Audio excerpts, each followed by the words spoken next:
자, 이번 주 중반 지나가고 있습니다. 오늘의 가장 알맞는 전략 투자 알고리즘 통해서 찾아보시죠. IS 경제연구소 차영조 소장 함께합니다. 어서 오세요. 안녕하십니까? 네, 소장님 반갑습니다.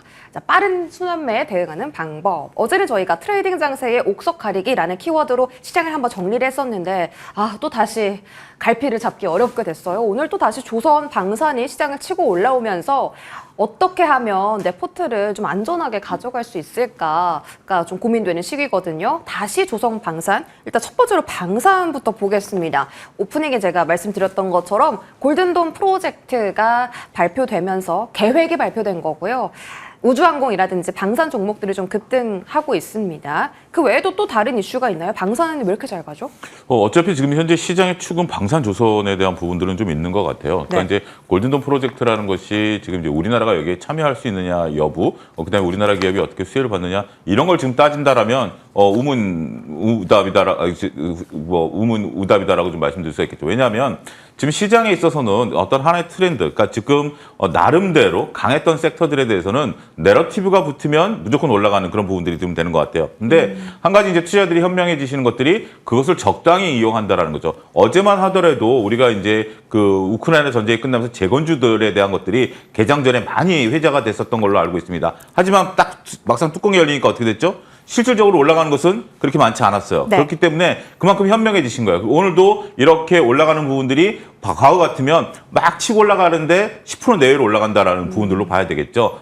그런 부분들로 봐야 되겠고, 지금 방산주 같은 경우를 보게 된다라면 적극적으로 가져가긴 좀 어려울 것 같아요. 방산주 같은 경우는 포트에 담겨져 있으신 분들은 그냥 진득하니 이것을 가져가는 그런 부분들이지, 내가 지금 방산주를 들어가서 이걸 가지고 트레이딩을 하겠다라고 본다라면 그거는 조금 늦어도 한참 늦은 그런 전략이다라고 말씀드릴 수가 있겠습니다. 지금은 방산주라든지 조선주 같은 경우는 소위 말해서 장을 담그는 시기이지, 장을 담근다라는 것은 우리가 계절이 있죠. 그 계절에 맞춰서 장을 담가야 되는 것이지, 아무 때나 한여름에 장을 담그면 어떻게 되죠? 그 장이 잘못되는 수가 있죠. 네. 그래서 지금 뒤늦게 내가 이것을 가지고 장을 담겠다라고 한다면 그것은 올바른 전략이 아니다라는 거죠.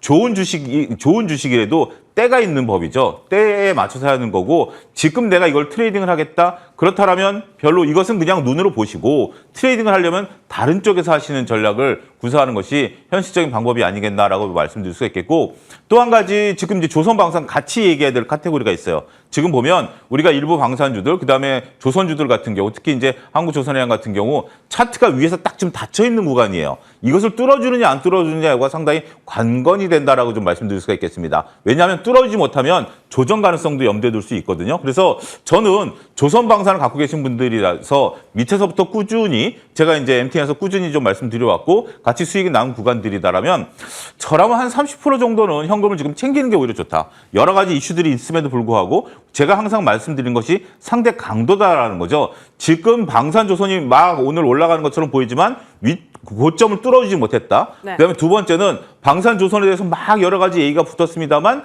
새로운 고점을 뚫어주지 못했다, 이렇게 본다라면 지금 상태에서는 오히려 반대로 지금 내가 이걸 사야 돼가 아니라 지금 내가 이것을 30% 팔아서 현금을 갖춰놓는 전략, 이것이 유효하고요. 그런 다음에 이것이 조금 조정을 받으면 오히려 편입을 시키는, 그러니까 고점 매도 저점 매수 그런 트레이딩 구간으로 이용하는 것이 오히려 좋다. 네. 이렇게 좀 말씀을 좀 드리고 싶습니다.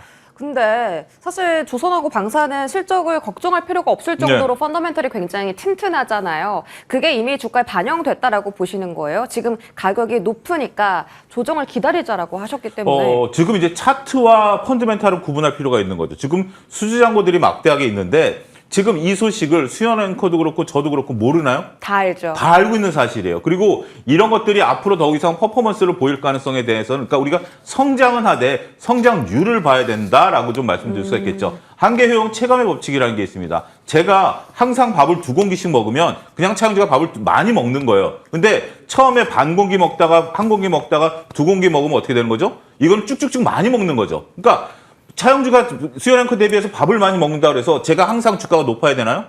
그 율 자체가 꺾일 수 있는 부분들이죠. 그러니까 이런 식의 예를 좀 들어드릴 수가 있는 거예요. 지금 방산과 조선은 오히려, 그러니까 지금 한껏 기대가 부풀어져 있죠. 우리가 흔히 하는 농담이 있죠. 기대가 크면 실망도 클 수 있다. 그러니까 그런 리스크가 있는 거예요. 이들은 현재 지금 계속해서 수주 잔고가 쌓여야 되고 다양한 모멘텀이 있어야 되는 거죠. 조선 같은 경우 미국이 지금 발주를 한다라고 하는데 제가 MT에서 거듭 말씀드렸죠. 미국이 우리한테 발주를 주면 우리가 배를 만들겠죠. 근데 우리한테 막대한 이익을 줄까요? 지금 우리나라 같은 경우도 제가 작년에 그런 말씀을 드렸어요. 우리나라에서 우리나라 무기를 만들 때 영업이익률은 2% 미만이다. 하지만 수출을 할 때는 영업이익률이 7, 8% 올라가니까 방산주를 보자라고 말씀을 좀 드렸는데 네. 미국 같은 경우 우리한테 관세에 대한 부분들로 반사이익으로 우리한테 줄 때 과연 영업이익을 7, 8% 주겠느냐라는 부분들은 좀 다르겠죠. 폴란드라든지 이런 좀 급하니까 우리한테 영업이익을 줄 수 있습니다만 그들은 영업이익을 굉장히 박하게 들어올 가능성이 있다는 거죠. 그러면 이것은 뭐죠? 보통은 정도의 모멘텀밖에 안 된다라고 말씀을 좀 드릴 수 있기 때문에 자 결정적으로 정리하자면 지금 우리는 하루하루 매매를 좀 해야 되는 거잖아요. 하루하루 매매를 해야 되고 이 5월, 6월을 넘겨야 되는 입장에서 본다라면 지금은 이것들에 대한 적극적인 매매는 조금 어려운 구간이다. 조금 그러니까 굉장히 제 말이 중구난방으로 들리시는 분들도 계실 거예요. 이건 정리가 안 되신 분들이고요. 정리가 안 됐을 때는 오히려 이렇게 정리하기 힘든 지금 구간에 진입해 있다. 이렇게 말씀드릴 수 있겠습니다. 아, 어렵네요. 정말 지금은 접근보다는 좀 매도를 해서 수익을 챙기자라는 의견을 계속 좀 조선 방산에 말씀을 주시고 계신데 그럼 조선 기자재는 어떤지 궁금해요. 오늘 IBK 투자증권에서 이 세진중공업이 피어그룹 대비해서 굉장히 저평가다. 기자재단에서는 수익성 1등이다. 이게 지금 다른 조선 기자재 수급까지 같이 자극시켜서 기자재가 전반적으로 좋잖아요. 부품사도 고평가입니까? 부품사 같은 경우 우리가 이제 저는 이제 하나엔진이라든지 마린솔루션 이런 부분들도 계속 지금 말씀드려왔고 엔진 부분에 대한 부분들도 좀 있는 것 같아요. 근데 우리가 피어그룹 대비 저평가라는 부분들은 상대적인 저평가다라는 거죠. 지금 제가 수연앵커 대비 뚱뚱하다라는 것이 이게 상대성이라는 논리 아니겠습니까? 절대성과 상대성을 봐야 되는데 이런 관심을 지금 이제 얼마만큼 끌어당길 수 있느냐라는 부분들이에요. 근데 지금 그러려면 뭐가 해야 되죠? 전방 산업이 잘 나가야 되는 부분들 네. 그런 부분들인데 지금 이 부분에 대해서는 저평가에 따른 관심은 좀 우리가 가질 수 있습니다만 수익 전략으로 가는 것이 현재로서는 적절한 방법이 아니겠나 이렇게 말씀드릴 수가 있겠습니다. 조선 기자재도 스윙이다라고 말씀 주셨습니다. 자, 이렇게 조선 방산 짚어봤고요. 쉴 만큼 쉰 바이오 체크해 보겠습니다. 어제부터 알테오젠, 리가켐, ABL 이런 기술 이전 종목들에 좀 수급이 들어오면서 주가 반등이 나왔거든요. 오늘은 물론 바이러스에 대한 이슈도 있겠습니다만 제약바이오 종목들이 전반적으로 다 잘 갑니다. 어떤 의미로 저희가 바라봐야 돼요? 일단 세 가지로 구분할 필요가 있다라고 볼 수 있겠습니다. 삼바가 일단 100만 원을 딱 구간에 지키고 있죠. 지금 이제 107만 원 정도, 110만 원 정도 가고 있는 거 이게 굉장히 중요한 부분들이 나오고 기술 이전 같은 경우 그동안 많이 쉬었어요. 그러면서 대장주인 알테오전이 치고 가는 부분들이 있다라고 말씀드릴 수 있겠죠. 또 하나 지금 이제 중국과 저쪽 동남아 쪽에서 바이러스가 지금 나오면서 사망자들이 나오니까 그거와 우리 진단키트 백신과의 어떤 테마성이 같이 얽매여 있으면서 하나의 바이오 회오리가 몰아치고 있다라고 말씀을 좀 드릴 수가 있겠습니다. 여기서 구분을 정확히 하셔야 되는 거예요. 뭐냐면 일단 삼바가 기준점을 잡아주는 것은 진득한 움직임이고요. 그다음에 기술 이전들이 올라가는 거고 테마주들이 올라간다라면 저는 기술 이전에 오히려 한 표를 좀 두고 싶어요. 테마 같은 경우는 우리가 여러분들 과거에서 나타났듯이 휘몰아치는 광풍이 지나고 나면 테마주들은 어떻게 되죠? 언제 그랬냐는 듯이 잠잠해지는 것들이죠. 더군다나 지금 그쪽에서 문제가 생기고 있고 그런 것들이 우리나라 그 테마주들이 거기에 직접적인 연관성보다는 일단 분위기를 타는 거죠. 따라서 분위기를 타는 쪽은 분위기를 타는 걸로 국한해야지 분위기 타니까 기술 이전을 산다? 이것은 아니다라는 거죠. 그렇기 때문에 분위기를 타실 분들은 소액으로 분위기를 타시는 것을 구분하시고 그것은 항상 어떻게 된다? 손절매를 항상 타이트하게 가져가야 된다는 것이고 그렇지 않고 내가 지금 제약바이오가 들썩들썩 거리니까 해야 되겠다라면 저는 알테오전을 필두로 해서 HLB라든지 이런 기술 이전 쪽을 지금은 조금 중기적인 관점으로 접근하는 것이 좋아 보인다라고 말씀드릴 수 있겠습니다. 기술 이전 종목들은 중기적으로 모아가자 전략을 말씀 주셨고요. 의료기기 쪽도 안 볼 수가 없는데 최근에 개별 이슈 붙은 종목들이 다 잘 가고요. 네. 또 수급 또한 붙으면서 이제 업종 자체가 지금 뜨는 지금 분위기거든요. 오늘도 의료기기 종목 57가지 종목이 상승하고 강합니다. 이쪽은 상승 여력 더 남았다고 보세요? 그러니까 우리가 이번 주에 신규 상장되는 테마가 있어요. 무슨 테마냐면 그 중에서 하나가 의료 테마가 하나 신규 종목이 상장이 되는 거거든요. 바이오 비주얼? 예, 바이오 이런 부분들이 네. 상장이 되는 부분들인데 이런 것들이 지금 현재 우리가 로봇주도 지지난주에 상장되면서 한번 테마가 나왔잖아요. 이것도 하나의 시장 트렌드예요. 시장의 트렌드를 빨리 읽어내시는 것이 적절하다고 말씀드릴 수 있겠습니다. 지금 이런 뭐 오늘 휴메딕스 어제 오늘 굉장히 강하죠. 네. 뭐 제가 다른 방송에서도 계속 추천해왔던 종목인데 이러한 것들이 지금 현재 움직이고 있는 것도 하나의 좀 강한 흐름인 것 같아요. 그러니까 우리가 처음에 우리가 임용기기, 의료 뭐 이런 쪽들에 대해서 뭐 화장품 이런 것들이 움직였던 게 대형주들이 움직이다가 중소형주들이 움직였다가 중소형주들이 푹 꺼졌었죠. 그러다가 지금 대형주들은 보다는 중소형주들이 지금 올라가는 이유가 뭐죠?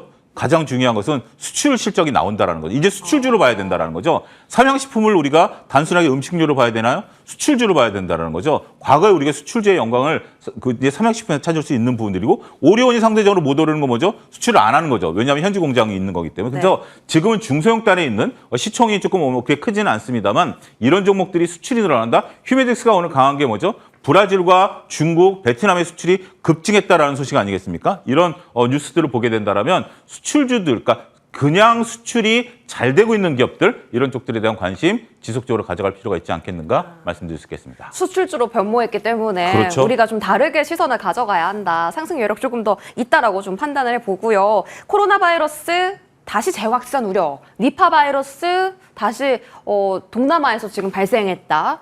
그 진단키트 종목들이 하루 반짝이 아니라 오늘 또 다시 시세를 연속적으로 내잖아요. 이걸 봤을 때 우리가 이쪽에서 좀 트레이딩 접근을 해도 괜찮을까 싶거든요. 근데 리스크가 굉장히 큰 거예요. 네. 그러니까 이거는 굉장히 그러니까 리스크를 내가 감안하시고 들어가셔야 된다라는 거죠. 언제든지 식을 수 있다라는 거죠. 그런 부분들이 있고 만약에 내가 이걸 한 번도 안 해보신 분들 같은 경우 저는 10주만 가지고 한번 하루 종일 한번 쳐다보시길 바래요. 그러니까 우리가 그냥 띄엄띄엄 보면서 봉이 컸다라는 건데 네. 정말 이런 종목들 가지고 여러분들이 매매를 해보시고 싶으시면 한 기업을 골라서 10주를 사놓고 초 단위로 움직이는 걸 한번 보시면 과연 매매를 할 수 있을까? 라는 생각을 많이 하실 거예요. 저도 증권사 다닐 때 여러 가지 경험이 있었기 때문에 저는 오히려 이건 전문가의 영역이에요. 저도 굉장히 따라하기 힘듭니다. 그런 부분들. 왜냐하면 쭉 올라갔다 쭉 빼버릴 때는 매도 버튼을 안 누를 수가 없어요. 근데 지나고 보면 서너 시간 지나고 보면 다시 올라가 있으면 그것을 보고 보면 야 이걸 내가 샀었으면 이틀 동안 수익률이 몇 프로다라고 오해를 하는 부분들이기 때문에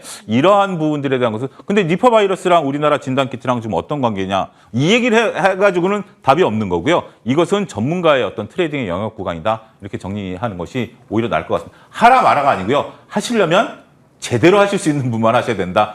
그렇게 말씀을 좀 드려야 될 것 같습니다. 네, 깔끔하게 정리해 주셨습니다. 저희 다음 키워드는 신재생 끝판왕은 원전인가에 대해서 일단 어제 태양광 조정 나왔고 오후에 풍력 강했고 원전은 계속 강합니다. 네. 두산 에너빌리티 지금 13년 만에 최고가거든요. 그렇죠. 이제 시작이다라고 보시는 분들도 계신데 우리 소장님 판단은 어떠세요?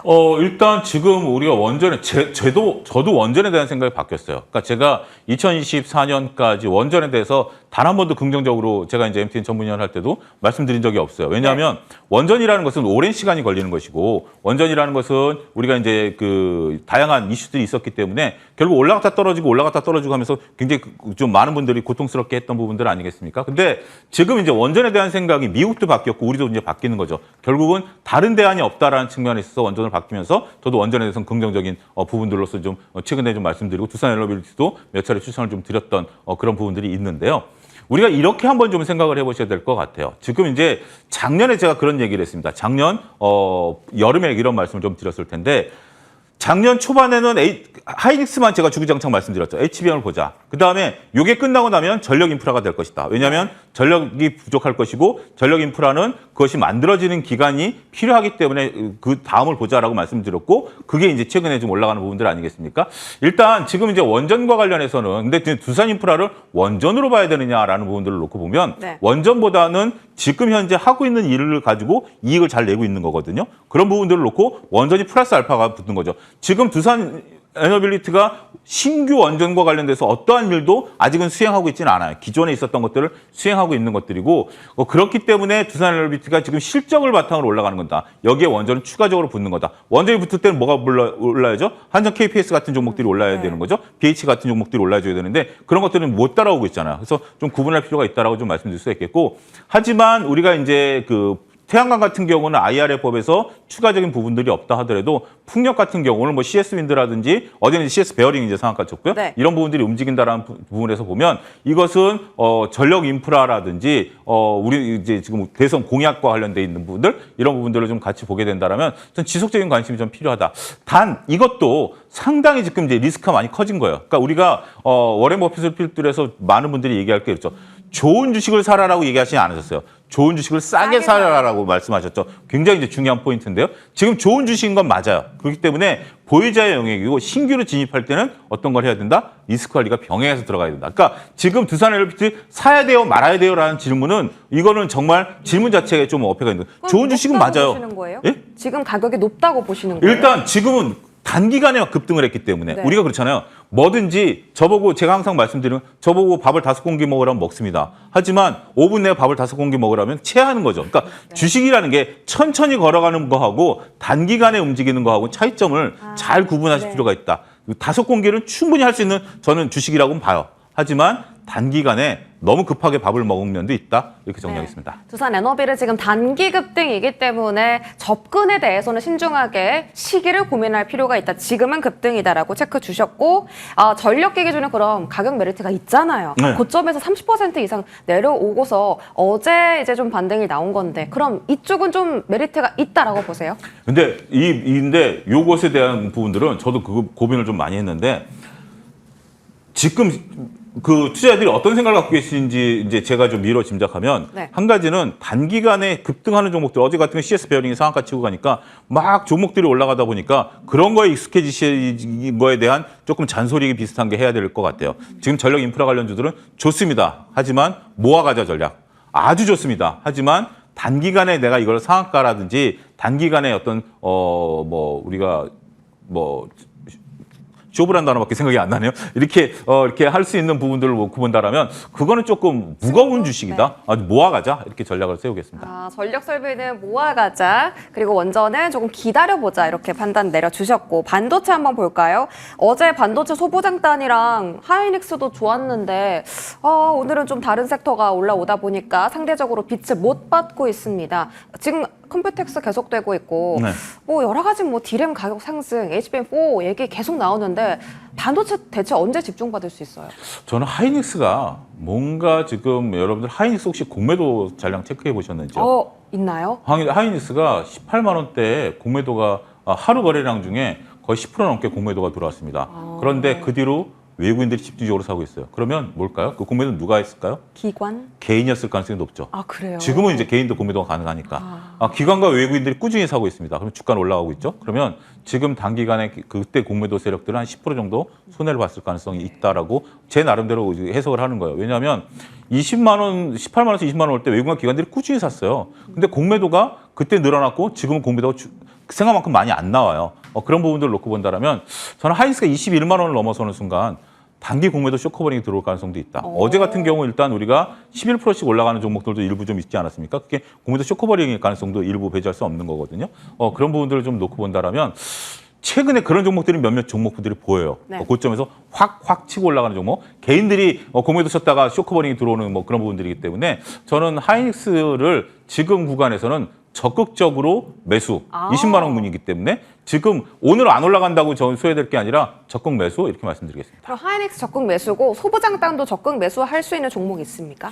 소부장단은 이수페타시스를 좀 봐야 되겠고요. 네. 한미반도체에 대한 얘기를 조금 말씀을 좀 드리면 한미반도체가 지금 자사주 1,300억을 하겠다라고 하는 건데 저는 오히려 이게 한미반도체에 대한 반대로 좀 긍정적인 뉴스보다는 한미반도체가 지금 하나 세미텍 때문에 안 써도 되는 돈을 쓰고 있는 것이 아니겠는가. 지금 한미반도체가 과연 자사주에 돈을 써야 될 시기인가? 이 돈을 가지고 기술 개발을 해야 되는 시기인데 만약에 지금 뭐 1,300억이라는 게 그렇게 어떻게 보면 주식 수에 비하면 많은 수량이 아닌데 지금 하나 세미텍이 없었다라면 한미반도체가 과연 그 돈으로 자사주를 쓸 수 있을까요?